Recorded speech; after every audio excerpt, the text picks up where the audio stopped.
রাখি পূর্ণিমার সূচনা হয়েছিল স্ত্রী স্বামীকে রাখি বাঁধার পর থেকে। সেটা কি তোমরা জানো?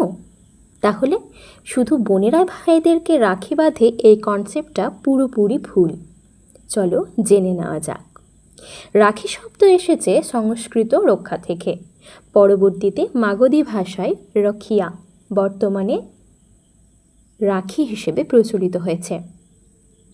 এবং এই প্রথা রক্ষার্থের কাহিনী শুরু হয় ইন্দ্রের সুরক্ষার কামনায় তার স্ত্রী শচী দেবী লাল সুতোয় দুর্বা বাঁধার কাহিনী থেকে।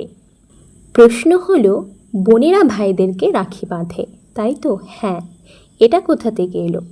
এর উত্তরে বলা যায়, অর্থাৎ এই সূচনা হয়েছিল পাতালে। দেবী লক্ষ্মী ভিক্ষার্থী রূপে আগমন করার পর রাজা বলির কাছে লক্ষ্মী গিয়েছিলেন তার স্বামী নারায়ণকে উদ্ধার করতে, কিন্তু দানবরাজ বিষ্ণুকে মুক্তি দিতে অস্বীকার করেন, কারণ রমাপতি বলির দ্বারপাল না থাকলে বলি অচিরেই স্ত্রীহীন হবেন। বর্তমানে আমরা যেটা নবীনবরণ পালন করে থাকি বিভিন্ন কলেজে, ঠিক তেমনই বৈদিক ঋষিরা নবীনদের বেদান্ত মন্ত্রে যজ্ঞের মধ্যে একটি হলুদ ও লাল সুতো রাজা, শিষ্য এবং রাজার সন্তান এমনকি স্ত্রীকেও পরাতেন।